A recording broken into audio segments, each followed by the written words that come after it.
Hi guys, I'm Erin and welcome to the Recirculation Revolution movement, where I educate and share alternatives to fast fashion and teach you guys how to live sustainably and consciously through your wardrobe. And if you don't already, make sure to follow my TikTok and Instagram, where I share more videos and content, and I also have my own website where I blog and write about the importance of sustainable fashion. And if you're looking to shop secondhand, make sure to check out my depop. This video is going to be a handbook for beginner depop sellers, where I go over everything you need to know about starting a depop shop. Selling on Depop is a great way to get rid of your old clothes as opposed to donating them, as you're giving your items to someone else who will actually wear them. And if you don't know, a majority of your clothes donated to charity stores like Goodwill are actually not placed in store for resale, and they're actually shipped off to less developed countries to deal with in large quantities. And I actually wrote an article on this, which I'll link down below if you want to check that out and learn more. I've been selling on Depop for a little more than a year. I started in April 2021, just wanting to get rid of some old clothes that I never wore and also make some extra money. But this has turned into a huge hobby of mine, and I've definitely learned a lot over the year by watching other people's YouTube videos, reading articles, and just trying out new things to see what works in my shop and what doesn't. This video will be split off into sections, which will be clothing, listings, packaging, and shipping. So feel free to skip through the topic of your choice or just watch the whole video to get some tips on how you can start your own Depop shop. So the first step for starting your shop is you're going to need clothing or just some kind of stock that you're going to list onto your store. So for a lot of people, including myself, I just sell clothes that maybe I bought but don't fit, or like other people's clothes that they don't want and they want me to sell for them. And some people also thrift some clothes to sell, so they thrift like vintage pieces or just anything that they think is trendy and will sell. But generally, clothing that is trendy sells a lot faster. So definitely, if you want to be more successful and have a lot of sales, it's really important to kind of research the trends and stuff, because obviously, like other stuff also too, I've had stuff that's been sitting in my Depop shop for a long time that's not really necessarily trendy, but they still sold, but it will take a lot longer than trendy items.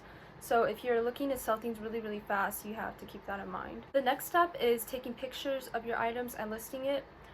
When you're taking pictures, make sure you take everything in the square form. So if you have an iPhone, you would just click the one that has the square. This is because, like similar to Instagram, Depop, all of the pictures are all in square form, so it's just easier to take the picture in square form, so you don't have to worry about like the whole clothing not being in the frame. So that's really important. And it's also really important to use natural lighting. Definitely try to take the pictures during the day if you can, because if it's at night, sometimes when you use artificial lighting, the pictures kind of turn out yellow, and it's really important that you're giving the buyers an accurate like visual description of the item. You don't want the color to be kind of off or something, because you don't want some angry customers. Also for pictures, a lot of people try on their clothing and take pictures of it and model it, and also a lot of people just take like a flat lay of the picture, which I do, and I'll insert some examples of the differences. And a lot of people say that model pictures sell faster, and I've done a few modeling pictures before, but I feel like it's just a lot easier to do flat lays, but it really depends on you. And a lot of people, if you don't really feel comfortable with modeling your pictures, you can also use a mannequin, so that also works. And when you're listing your items, you don't have to do this, but it's probably best if you use a measuring tape and measure. Like for tops, I usually measure like the pit to pit measurement and then the length of the top. And then for bottoms, I measure the waist and then the length, if it's like pants, the length of it, or a skirt or whatever. And it's just important to include the measurements. I didn't do this for like the first few months I was selling, and I found that like things sell a lot slower when you don't put in the measurements, because if you know the measurements right away, people can like automatically tell if this will fit them or not. And overall, you'll just sell things faster and have a lot more like happier and satisfied customers, because since that way they'll know exactly how the clothing will fit them. And when listing it, when you're typing in the descriptions, it's really important for Depop at least that you're putting hashtags. So what happens is they let you put 5 hashtags, and it's really important you have to only tag the brand, if there's a brand of your clothing, and what kind of clothing it is. Don't tag any related brands or similar brands with like similar styles, because that is against their policies and they will take your listings down. I used to do that, and I got like my listings down taken twice, and it's just really annoying because you have to relist them and stuff, and if you do it too many times they will ban your account. As for pricing, for all resale apps and for Depop specifically, they do take a 10% fee off what you make from the purchase. So it's really important that if you want to make profit off of this, if that's really important to you, that you price your items a little bit higher than what you're willing to sell them for or how much you want to make them for, then you'll actually make the amount you want to make. Buyers can pick between using Depop payments and PayPal payments. I feel like usually buyers use Depop payments, but some people will use PayPal payments, and if you use Depop, it's just a 10% fee, but if you use PayPal, Depop will still take its fee plus the PayPal fee. So you can't really pick and choose which one you want. It really just depends on what the buyer pays with. Also, about pricing a little bit higher, there is an option for buyers to make offers, and a lot of my sales, I feel like offers are really important because a lot of my sales have been through offers where buyers offer an amount to me and I either accept the offer or I just give them a counter offer. But offers are really common, and that's like the most common way to make sales, so it's really important to price them higher so you make room for people to offer, and that way you can make more sales because people think they're getting a better deal. For shipping, it's really important if you have a scale, like just like the tiny scale, they have like scales for packaging, but you can also use like a food scale, but something small enough, or you can use like a normal scale too, but you can place your items on it and weigh it because it depends on what kind of shipping you use. But you can either ship with Depop or you can do your own shipping. I know a lot of people use the website Pirate Ship to ship,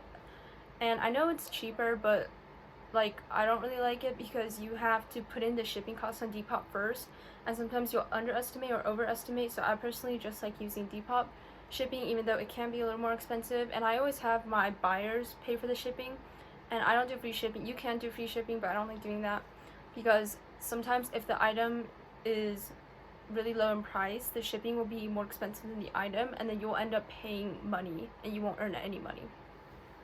But for the scale, when you list the items, it always asks like, is this a extra small package, like how many ounces it is. If it's extra small, it's under 4 pounds. If it's small, it's under 8 pounds.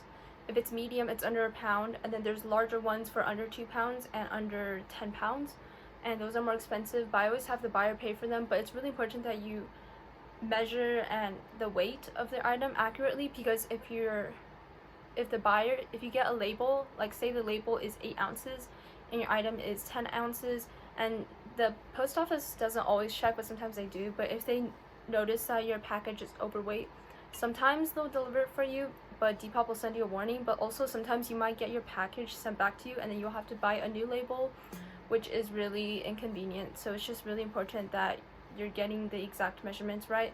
And also, if you're going to ship with boxes or anything, make sure you count the weight of the box because boxes are kind of heavy too. The next thing I'm going to talk about is packaging. So I personally use poly mailers from Amazon, and I'll insert the link below. And I know these aren't the most environmentally friendly, but they do sell recycled poly mailers on Amazon if you're interested in those.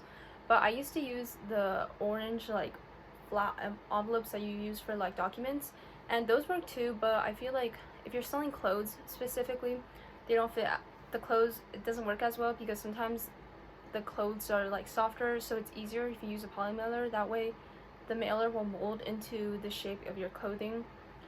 But yeah, I feel like poly mailers are the best option, and also they're cheap.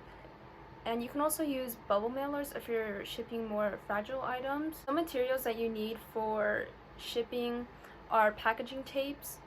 You'll need a printer to print out your label, and also what I like to do is put in extra goodies with my order. So what I do is write a little handwritten note. I basically just say, oh, thank you so much for your purchase, I hope you love the item, and then just say something like, I would really appreciate it if you left some feedback or a review for my shop. And then I always put like a piece of candy or like some stickers or just something small, and it's definitely not necessary, but I feel like it helps. It makes the experience of your buyers it makes the buyer remember the experience of receiving your package a little more, and they'll more likely want to leave you a positive review, which is really good for your shop, especially when you're starting out, to get good reviews, because a lot of people will not buy from you if you don't have like any reviews, or if you're a new seller, some people are just skeptical of that. So it's just like really make sure that you're providing really good customer service, being nice, answering everyone's questions. That way they'll leave you a good review, so more people will purchase from you. Going back to the topic of shipping weight, if you ship with Depop, if your item is over £1, they'll give you, usually the labels for Depop are first class USPS, but if it's over £1, the label is priority mail.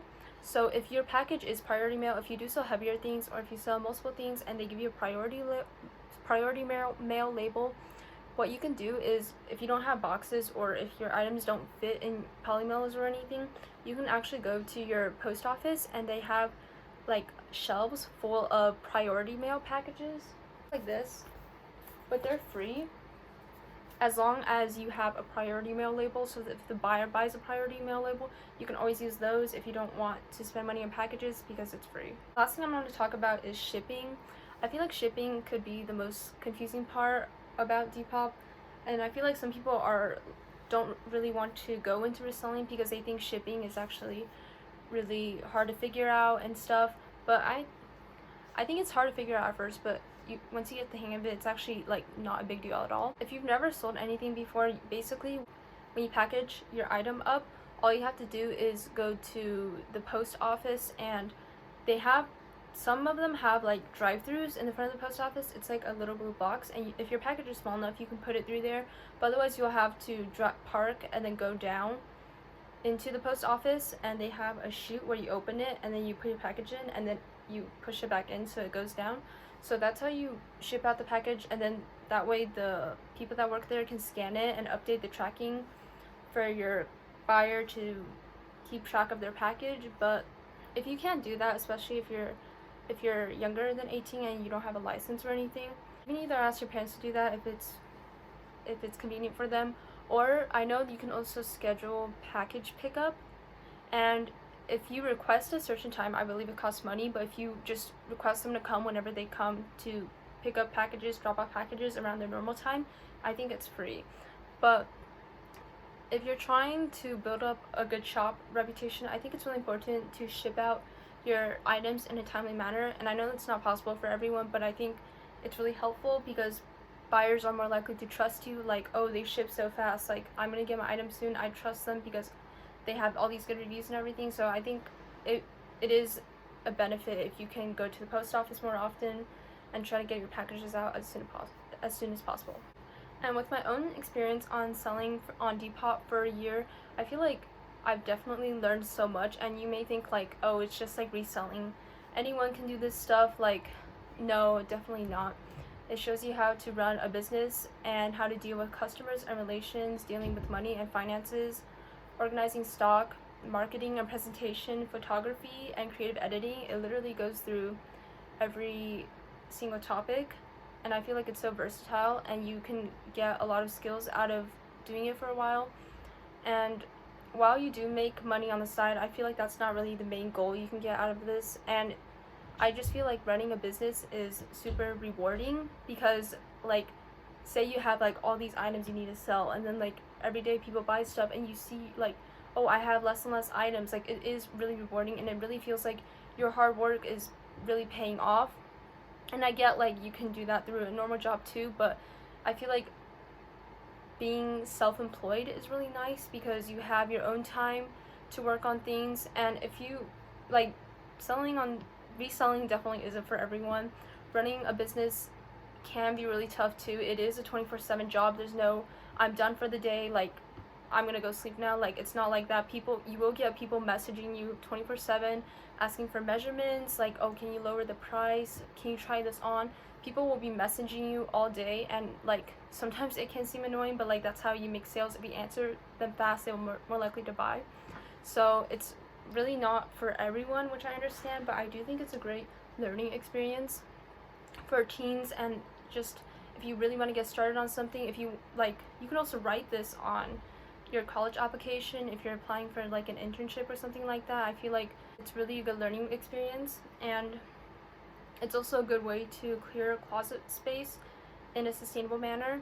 And I know in this day and age, there's so many new trends coming out. You want to buy new clothes, you're obviously not going to like, I don't even think I wear my clothes for over a year except for like a few pieces.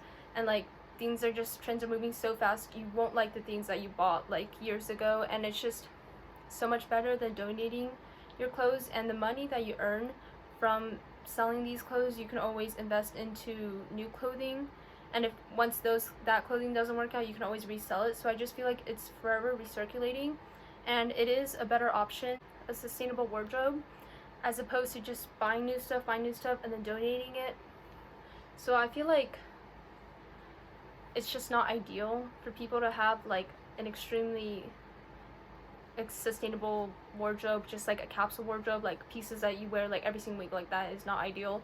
It's not really a solution, but I feel like if everyone did this, if everyone started to be more mindful of what they purchase and how they get rid of their clothes, like no donating or anything, just reselling to people who actually wear them, is a great step on making the fashion industry something more green. And if more people start doing this and reselling becomes a lot more popular and stuff, I feel like definitely less people will be more inclined to shop fast fashion and donate everything, because most thrift stores are all like, a lot of thrift stores are flooded with like fast fashion pieces and everything. So I feel like if people realized how much more fun shopping secondhand is, like I've definitely found a lot of cool pieces on Depop, and like people will think that the stuff you're selling is really cool too, but I feel like it's a lot more fun. You can be more creative of what you wear. So I do feel like this is a great option, a great alternative to shopping retail and donating your clothes. Thank you so much for watching. I hope this was helpful in some way or another. If you're interested in starting your own Depop shop, or just living a more sustainable lifestyle through your wardrobe. And on this channel, I'll keep uploading some tips and tricks for Depop, and just some more creative videos like outfit ideas and stuff like that. And definitely check out my other platforms and my links below to learn more on how you can live a more sustainable lifestyle through your wardrobe.